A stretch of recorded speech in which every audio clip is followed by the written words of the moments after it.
किया है कांग्रेस को लेकर उन्होंने सवाल खड़ा किया है कि भाई नंबर गेम आपके पास है क्या, या फिर महज समय की खराबी होगी। और बीजेपी प्रवक्ता से भी उनका एक सवाल है कि भाई रजिस्टर में इतनी जो मशक्कत करनी पड़ रही है, फोन तक नहीं उठा रहे।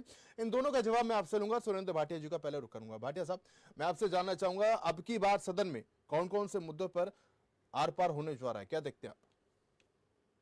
नहीं, शाहबाज जी, भारतीय जनता पार्टी जहां कुछ विधेयक नए ला सकती है, लेकिन कांग्रेस और इनेलो की तरफ से इसमें सबसे बड़े मुद्दे जो होंगे वो कानून व्यवस्था का मुद्दा होगा। हम्म। प्रदेश में कानून व्यवस्था का मुद्दा होगा। इसके अतिरिक्त जो अभी अब कुछ महीने पहले केंद्र सरकार ने चंडीगढ़ में हरियाणा को अपनी विधानसभा बनाने के लिए जो भूमि की मांग हरियाणा ने की थी, केंद्र सरकार ने उन्हें ये कहा है कि वो इस मामले को आगे ना बढ़ाएं। इस मुद्दे पर सबसे ज्यादा हंगामा होने की बात मुझे लगती है। हंगामा इस मुद्दे पे होगा और होना भी चाहिए, क्योंकि जिस ढंग से हरियाणा के लोगों को पहले एसवाईएल का पानी नहीं मिला और ना ही कभी मिलेगा, अब पंजाब की सेंसिटिविटी के कारण पंजाब, चंडीगढ़ में हमारा 40% हिस्सा है, लेकिन जानबूझकर हमें यह कहा जा रहा है कि आप चंडीगढ़ में भूमि ना मांगो।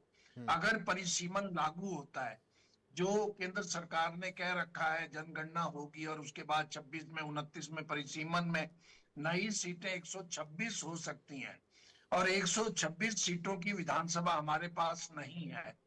हमें अपनी विधानसभा बनानी पड़ेगी। मुझे ये लगता है पंजाब को खुश करने के लिए, क्योंकि पंजाब में 2027 में चुनाव है। चुनाव है, और 1.5 साल में 29 तक अगर पंजाब में चुनाव भी हो जाए और उसके बाद ये मुद्दा हल नहीं होगा, तो हरियाणा को कहा जाएगा कि वो अपनी विधानसभा पंचकुला में बनाए। चाहे ब्लैक एंड व्हाइट में ना कह दिया जाए, अंडर डोर मीटिंग जो होंगी वो ऊपर से निर्देश आ जाएगा भी आप जो है कोई ना कोई एडिटोरियम बना लो जिसमें आपकी विधानसभा 29 के बाद अगर परिसीमन होता है तो ये चल सके। लेकिन इस समय ये मुद्दा तो एक सेंसिटिव है, जुड़ा हुआ है।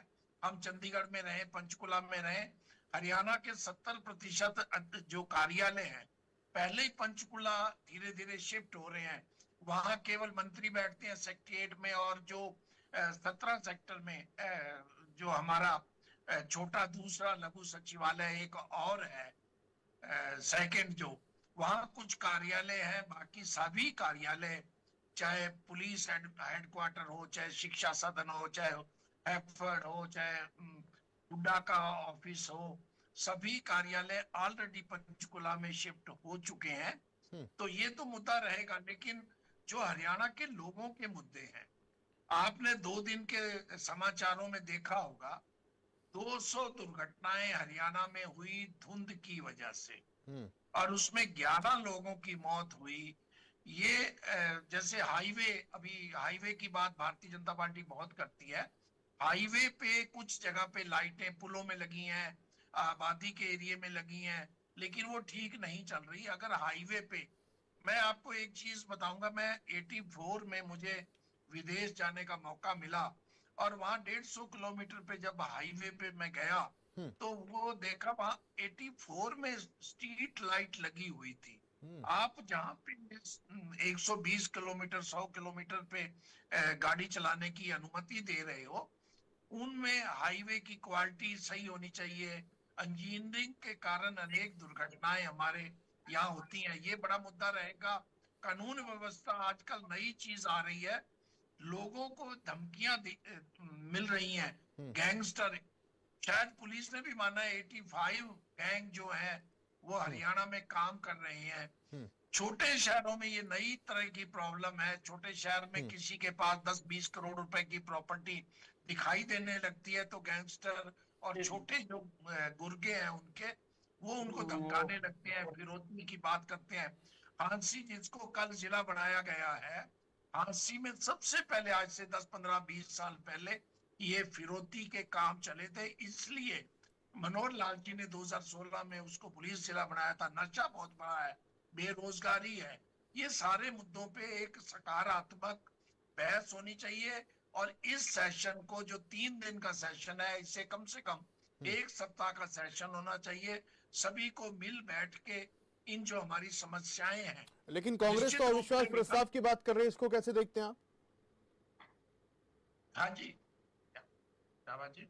कांग्रेस जो अविश्वास प्रस्ताव की बात यहां पर कर रही है, ओंकार जी कह रहे हैं, बीजेपी कह रही है कि भाई समय की बर्बादी कर रही है महज।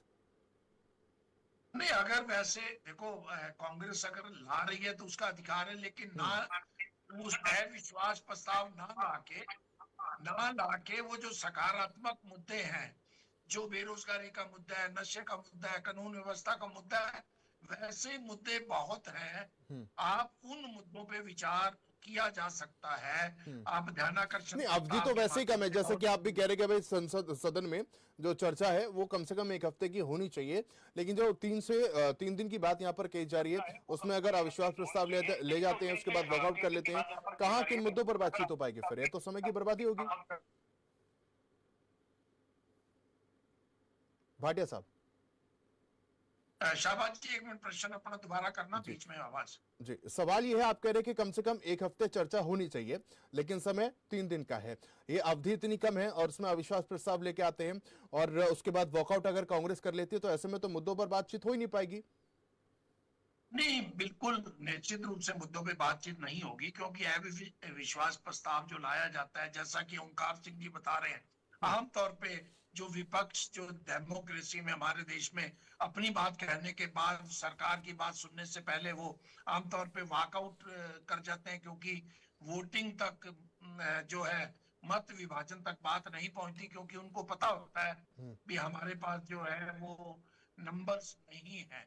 इसकी बजाय दोनों को जो एक कार्य समिति होती है, जो विधानसभा और लोकसभा राज्यसभा में क्या काम होगा उसकी निश्चित करती है, वहां बैठ के कुछ मुद्दों पे समय रखना चाहिए। आप कानून व्यवस्था पे बात करें, आप किसानों के मुद्दे पे बात करें, आप भ्रष्टाचार पे बात करें, वह भी अविश्वास से जितनी बात हो सकती है। कांग्रेस क्यों ला रही है अविश्वास प्रस्ताव? मुझे नहीं लगता सरकार को गिराने के लिए अविश्वास लाया जा रहा है, क्योंकि नंबर है नहीं हमारे पास। जाहिर सी बात है। कांग्रेस को जानती है कि उनके पास 37 विधायक है, और इनेलो अगर वोटों का अगर मौका मिलेगा तो शायद इनेलो एब्सेंट रहेगी, वो कांग्रेस के साथ भी नहीं जाना चाहेगी और बीजेपी के साथ भी नहीं जाना चाहेगी, और इंडिपेंडेंट पहले ही भाजपा के साथ है, तो 37 विधायक ही उनके साथ रह सकते हैं। हो सकता है उस दिन कुछ विधायक कांग्रेस के ये ना हो भी ना आए सदन में, तो कांग्रेस को अविश्वास की बजाय जनता के जो मुद्दे हैं उनको उठाना चाहिए। चलिए, जनता के जो मुद्दे हैं कांग्रेस को वो यहाँ पर उठाने चाहिए। राजवीर जी, आपका रुख करूंगा, आपसे जानना चाहूंगा, आप कुछ कहना भी चाह रहे थे, लेकिन महत्वपूर्ण बात यह अब तक की चर्चा में